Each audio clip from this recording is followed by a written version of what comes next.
तो चलिए आज मिलते हैं हम एक नए टॉपिक के साथ जो है एम्प्यूटेशन का केस स्टडी। ठीक है, इस केस स्टडी में हम डिस्कस करेंगे patient history, physical examinations, anatomy and physiology of bone, क्योंकि एम्प्यूटेशन में हम बोन को कट करते हैं। ठीक है, इसलिए उसकी एनाटॉमी और फिजियोलॉजी आएगी। फिर किस डिजीज़ के कारण उसका एम्प्यूटेशन हो रहा है। ठीक है, मीन्स कि उसका जो भी बॉडी पार्ट है वो कट हो रहा है, उसके पीछे का रीज़न क्या है। तो वो है एक डिजीज़ कंडीशंस इस पेशेंट की। ठीक है, क्या है वो है डायबिटीज़ मेलाइटस। तो वो डिजीज़ कंडीशन पे यहाँ पर हम डिस्कस करेंगे।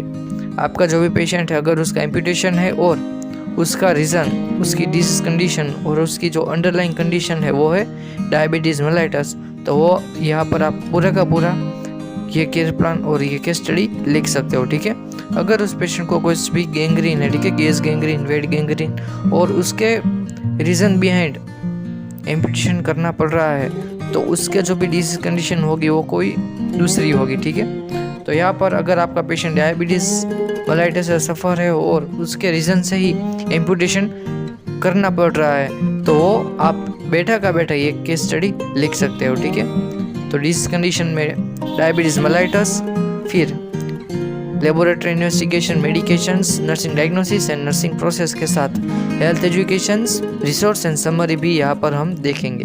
तो चलिए पेशेंट हिस्ट्री से हम शुरू कर देते हैं। पूरा का पूरा हम डिस्कस नहीं करेंगे क्योंकि ऑलरेडी फिजिकल एग्जामिनेशन और हिस्ट्री पर हमने वीडियो बनाया है। अगर आपको नहीं पता कि हिस्ट्री कैसे लिखते हैं, ठीक है, सबकी कॉलेज में उसके अलग अलग रूल्स रेगुलेशन से और पॉलिसी के मुताबिक अलग अलग हिस्ट्री और फिजिकल एग्जामिनेशन लिखा जा रहा है। ठीक है, लेकिन यहाँ पर हमने सिस्टर नैन्सी के अकॉर्डिंग हमने लिखा है। ठीक है, तो अगर आपको सीखना है तो उसकी भी वीडियो ऑलरेडी चैनल पर है तो वो आप देख सकते हो। तो यहाँ पर हम सीधा स्टार्ट ही कर देंगे और स्क्रॉल करते जाएंगे, आप अपनी तरह से स्क्रीनशॉट लेते रहेगा। ठीक है, तो चलिए शुरू करते हैं आज का हिस्ट्री कलेक्शंस। पेशेंट का नाम है, ठीक है, रमेश भाई, मिस्टर रमेश भाई, उसकी एज है, जेंडर है, ठीक है, रजिस्ट्रेशन नंबर है, वार्ड नेम है, ठीक है, यहाँ पर उसका डायग्नोसिस लिखा गया है। ठीक है, वो आप देख लीजिए क्या है, डायबिटीज मेलाइटस है। ठीक है, और उसके डॉक्टर का नाम है, आपका जो भी डॉक्टर है उसका यहाँ पर आप नाम लिख सकते हो। ठीक है, वो कुछ काम नहीं कर रहे, इनकम भी कुछ नहीं है। फिर है उसका चीफ कंप्लेंट। ठीक है, चीफ कंप्लेंट भी यहाँ पर लिखा दे रही है। ठीक है, वो सब आपको लिख देनी है, चीफ कंप्लेंट ही लिखी गई है। ठीक है, ये सब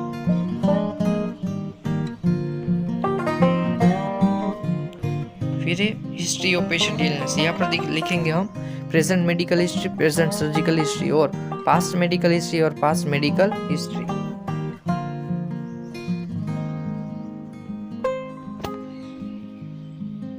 अपनी तरह से आप स्क्रीनशॉट लेते रहेगा। ठीक है, प्रेजेंट मेडिकल हिस्ट्री में देखो कोई भी पेशेंट को अभी प्रेजेंट में क्या क्या हो रहा है। ठीक है, वो यहाँ पर हम लिखेंगे, उसका डायग्नोसिस कैसे कंफर्म हुआ वो भी यहाँ पर लिख सकते हो और उसकी जो भी करंट मेडिकेशन है वो भी यहाँ पर आप लिख सकते हो। फिर है प्रेजेंट सर्जिकल हिस्ट्री, यहाँ पर जो भी उसका एम्प्यूटेशन करवाया गया है, ठीक है, वो आप यहाँ पर लिख सकते हो। यहाँ पर लिखा गया है, ठीक है, क्या है, एम्प्यूटेशंस ऑफ राइट बिलो नी। ठीक है, नी के नीचे का जो भी पार्ट है वो कट किया गया है। पास्ट मेडिकल हिस्ट्री क्या है, डायबिटीज मेलाइटस है। ठीक है, फिर है, ठीक है, यहाँ पर क्या है, पास्ट मेडिकल हिस्ट्री में type 2 diabetes mellitus. Past surgical history कुछ भी नहीं है। ठीक है, फिर है फैमिली हिस्ट्री, जो भी आपका पेशेंट है उसके अकॉर्डिंग यहाँ पर आप उसकी फैमिली हिस्ट्री बना सकते हो। ठीक है, फैमिली ट्री और आता है फैमिली डिटेल, ये तो आपके पेशेंट के अकॉर्डिंग ही होगा। अगर आप अपने आप ही नर्सिंग केयर प्लान और केस स्टडी बना रहे हो तो अपनी तरह से आप बना सकते हो। ठीक है, तो ये भी आप कॉपी कर सकते हो, तो इसका स्क्रीनशॉट आप ले लीजिएगा। ठीक है, ये है उसकी फैमिली डिटेल। फिर है सोशियो इकोनॉमिक हिस्ट्री, वो तो सब आपको पता ही है। ठीक है, नहीं पता तो आप हमारी चैनल पर वीडियो है वो आप देख सकते हो। फिर है साइको सोशल हिस्ट्री, फिर उसकी पर्सनल हिस्ट्री में आती है हैबिट, क्या हैबिट है, अल्कोहलिज्म है। ठीक है, पेशेंट को। फिर न्यूट्रिशनल स्टेटस क्या है, वेल नरिश है। ठीक है, फ्लेक्सिटेरियन है, ठीक है। एलिमिनेशन नीड क्या है, 8 to 10 टाइम, ठीक है। 8 to 10 टाइम वो यूरिनेशन पास कर रहा है, ठीक है, क्योंकि डायबिटीज का कार्डिनल साइन है पॉलीयूरिया। फिर है रेस्ट एंड स्लीप, तो उसकी स्लीप साइकिल डिस्टर्ब है, ठीक है। तो यहाँ से आप डायग्नोसिस बना सकते हो, स्लीपिंग पैटर्न डिस्टर्बेंस। फिर आता है फिजिकल एग्जामिनेशंस, देख लीजिए जो भी है वो आप अपनी बुक में अपने रिक्वायरमेंट में लिख सकते हो। जनरल अपीयरेंस है, ठीक है, ये सब आपको पता होना चाहिए। मैं स्क्रॉल करता जाऊंगा, आप स्क्रीनशॉट लेते रहिएगा।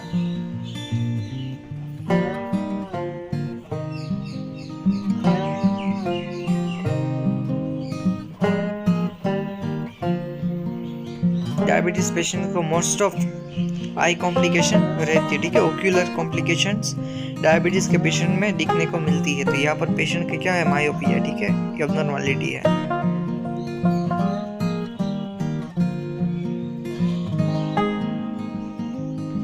उसके टीथ देखिए, डिस्कलरेशन है, ठीक है, फाउल स्मेलिंग आ रही है।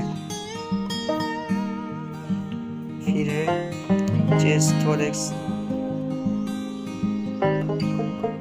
यहाँ पर भी एक अबनॉर्मलिटी है, विजिंग साउंड आ रहा है, ठीक है। 62 ईयर के पेशेंट है, इसलिए उसको कुछ भी रेस्पिरेटरी प्रॉब्लम भी हो सकती है।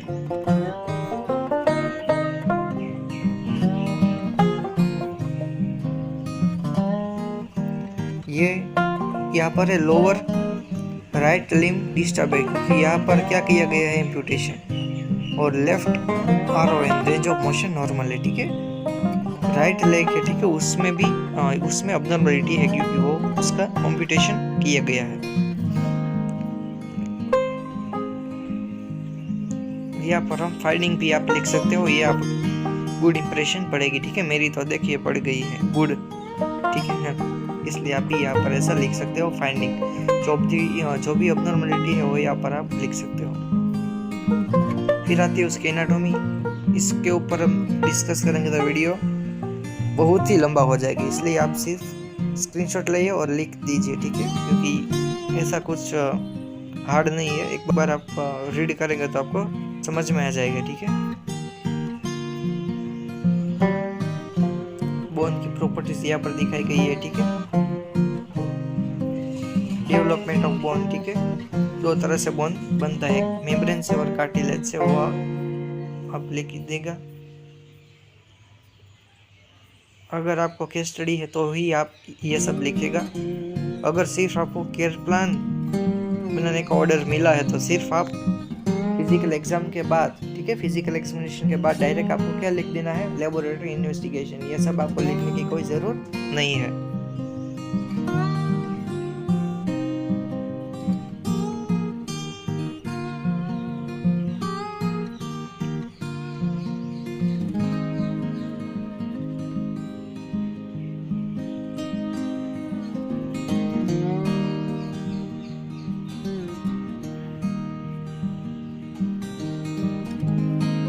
ये है फिजियोलॉजी ऑफ स्केलेटल, ठीक है, क्या काम करता है हमारा स्केलेटल सिस्टम, उसके फंक्शंस यहाँ पर है, ठीक है, वो आप बैठे के बैठे आप लिख सकते हो।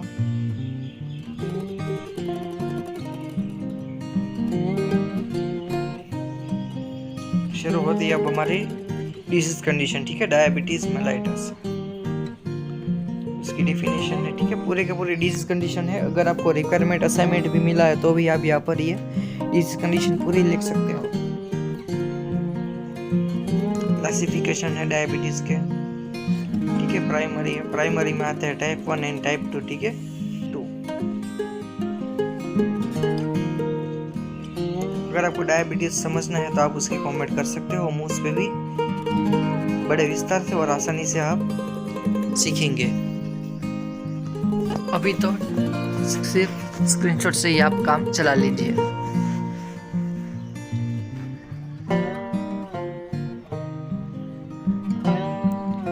प्राइमरी के बाद सेकेंडरी डायबिटीज मेलाइटस, कोई अंडरलाइन डिजीज कंडीशन से डायबिटीज हो रहा है तो उसे कहते हैं हम सेकेंडरी डायबिटीज मेलाइटस, ठीक है। क्या है, पेनक्रेटाइटिस है, सिस्टिक फाइब्रोसिस, कुशिंग सिंड्रोम, ठीक है ये सब। फिर जेस्टेशनल डायबिटीज, प्रेगनेंसी के दौरान जो डायबिटीज होता है उसे कहते हैं जेस्टेशनल डायबिटीज। फिर आता है इटियोलॉजी और रिस्क फैक्टर। एक पार्ट में लिखेंगे बुक पिक्चर्स और एक पार्ट में लिखेंगे पेशेंट पिक्चर्स।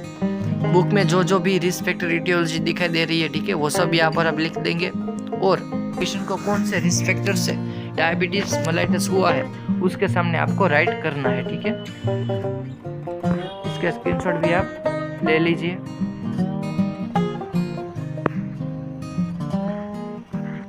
फिर आती पैथोफिजियोलॉजी, बेटी लिख देनी है।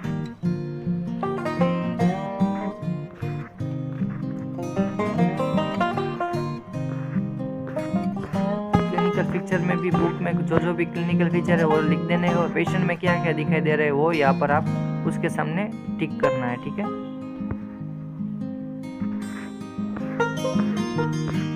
फिर जो भी एम्पुटेशन है, ठीक है, उसके बारे में भी थोड़ा सा लिखना है आपको।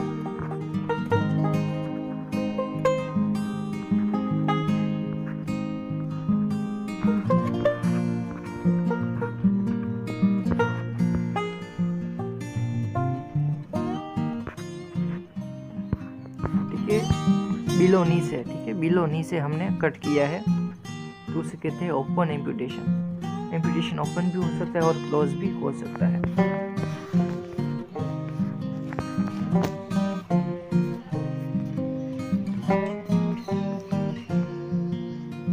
ठीक है, ये यहाँ पर दिखाई दे रहा है पोस्ट ऑपरेशन क्या क्या करना है, ठीक है, वो सब देखिए। पोस्ट ऑपरेशन क्या क्या करना है वो सब यहाँ पर दिखाई दे रहा है, ठीक है।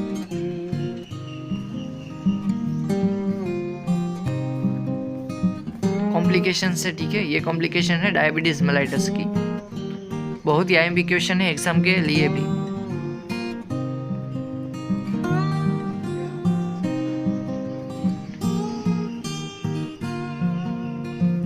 फिर आते हैं डायग्नोस्टिक स्टडी। तो बुक में जो भी डायग्नोस्टिक स्टडी है वो लिख देनी है और पेशेंट में क्या क्या करवा गया है उसके सामने आपको सिर्फ टिक मार्क करना है।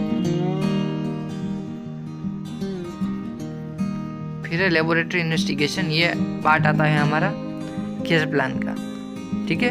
अगर आप केयर प्लान लिख रहे हो तो फिजिकल एग्जामिनेशन के बाद यहाँ से आपको शुरू कर देना है लेबोरेटरी इन्वेस्टिगेशन से।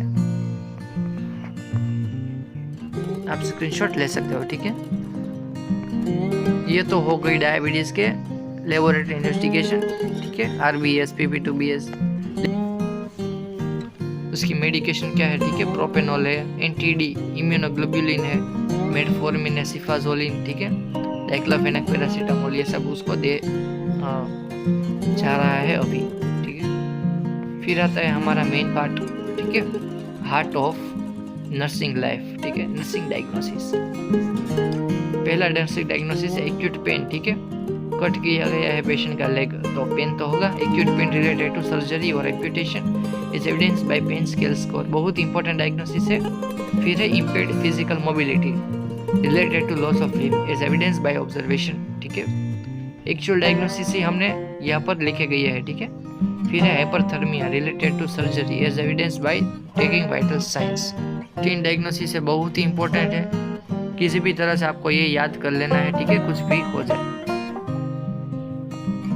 ये तीनों के तीनों एक्चुअल डायग्नोसिस है, ठीक है। चौथा भी एक्चुअल डायग्नोसिस ही है, क्या है, situational low self esteem related to loss of body part is evidence by feeling of helplessness और होपलेसनेस, ठीक है, बहुत ही अच्छा डायग्नोसिस है। फिर से स्लीप पैटर्न डिस्टर्बेंस, ये हमने देखा था पर्सनल हिस्ट्री में, ठीक है, पर्सनल जो भी स्लीप और रेस्ट है, ठीक है, उसमें लिखा गया है 5 से 6 घंटे के ही वो नींद लेता है। फिर है risk for infection related to unhygienic environment. और अब शुरू होती है हमारा नर्सिंग प्रोसेस। तो यह हमारा सबसे अच्छा सा नर्सिंग प्रोसेस, कुछ भी करे या ना करे लेकिन ये आपको पता होना चाहिए कि नर्सिंग प्रोसेस में क्या क्या लिखना होता है। तो ठीक है, यहाँ पर क्या हमने लिखा है, असेसमेंट है पहला, फिर है नर्सिंग डायग्नोसिस, गोल, प्लानिंग, रेशनल, इम्प्लीमेंटेशन और इवैल्यूएशन, ठीक है, ये सब हमने यहाँ पर लिखा गया है और बहुत ही अच्छा सा ये सब है और आपको भी ये सब यहाँ पर आपको लिखना है। असेसमेंट में है सब्जेक्टिव डेटा और ऑब्जेक्टिव डेटा, ठीक है, क्या है, एक है सब्जेक्टिव डेटा और ऑब्जेक्टिव डेटा। सब्जेक्टिव में क्या है, पेशेंट क्या कहता है, मैं पेशेंट से I feel pain, burning sensation and fatigue, ठीक है। ऑब्जर्वेशन, आपने क्या ऑब्जर्व किया, I observe by pain scale score. Nursing diagnosis है acute pain related to surgery और amputation is evidence by pain scale score. उसका गोल हो गया टू रिड्यूस पेन। प्लानिंग, क्या हम प्लानिंग करेंगे, उस प्लानिंग का रेशनल क्या होगा और जो प्लानिंग की है उसका हम इम्प्लीमेंटेशन कर देंगे। और उसके बाद आता है इवैल्यूएशन और एक्सपेक्टेड आउटकम, ठीक है। चलिए, प्लानिंग है असिस जनरल कंडीशन, ठीक है, पेशेंट की जो भी कंडीशन है उसको असिस करना है, इसलिए हम असिस करेंगे, ठीक है। अभी हम क्या देखेंगे, एक प्लानिंग देखेंगे और उसके बाद उसका रेशनल देखेंगे, ठीक है, एक एक। क्या है, पहला है असिस जनरल कंडीशंस, क्यों, टू नो पेशेंट कंडीशन, फिर है प्रोवाइड जनरल कंफर्ट मेजर्स, क्यों, क्योंकि प्रमोट रिलैक्सेशन, फिर है restrict the movement of the affected part to prevent further injury, फिर है encourage for stress management to vasodilatation, फिर है provide psychological support to improve confidence and self concept, फिर है provide prescribe medication to reduce pain, ठीक है।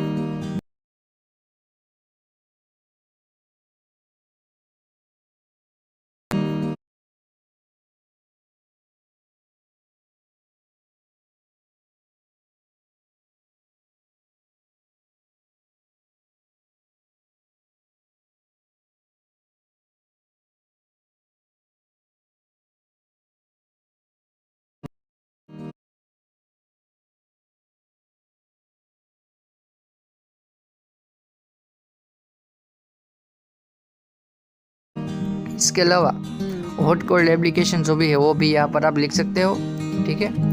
कोई भी डाइवर्सनल थेरापी है, ठीक है, म्यूजिक थेरापी है, मेडिटेशन है, वो सब भी यहाँ पर आप एनलिस्ट कर सकते हो। फिर है इम्प्लीमेंटेशन, जो भी प्लानिंग किया है उसको हम इम्प्लीमेंट कर देंगे। फिर आता है evaluation, after giving nursing care my patients feel better than previous, reduce the pain, ठीक है। ये हो गई हमारा पहला नर्सिंग प्रोसेस।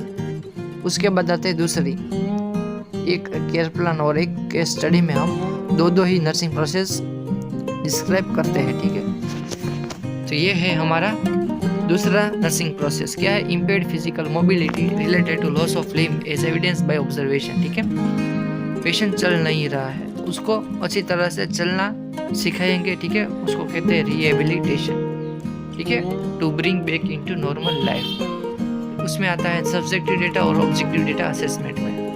फिर है goal, to improve mobility, to participate in desired activities.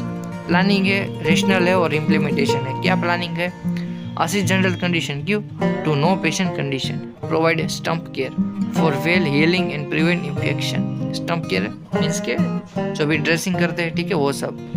Provide ambulatory device to promote activity, provide adequate fluid supply to maintain fluid volume and prevent dehydration. फिर है provide psychological support to build self confidence and provide comfortable environment to promote relaxation, ठीक है। वो सब हम implement कर देंगे और उसका एवेल्यूएशन, ठीक है। फिर है हेल्थ एजुकेशन, तो उसका आप स्क्रीनशॉट लेते रहेंगे, इसमें कुछ समझाने की जरूरत नहीं है, ठीक है।